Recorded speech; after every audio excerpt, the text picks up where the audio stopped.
আবারও স্বাগত সিভেন TV US এর সংবাদ বুলেটিনে। শুনছিলেন কর্ণফুল ইনকাম ট্যাক্স সংবাদ শিরোনাম, এবার বিস্তারিত।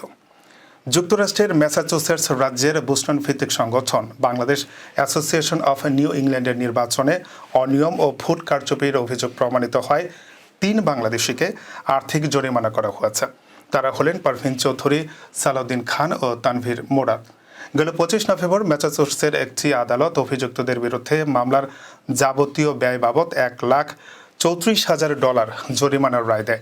ম্যাসাচুসেটসের এসেক্স কাউন্টির সুপিরিয়র আদালতের বিচারক জেনিসি ডব্লিউ হাওয়ের দেওয়া মামলার বিবরণে জানা যায়, প্রবাসীদের সংগঠন বাংলাদেশ অ্যাসোসিয়েশন অফ নিউ ইংল্যান্ডের নির্বাচন অনুষ্ঠিত হয় ২০২৩ সালের ১০ ও ১১ নভেম্বর।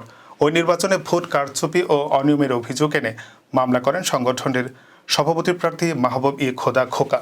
অভিযোগের প্রমাণ পেয়ে গেল ১২ জুলাই লরেন্স উচ্চতর আদালতের সহযোগী বিচারক ক্রিস্টেন বক্সটন নির্বাচনী ফলাফল বাতিলের আদেশ দেন।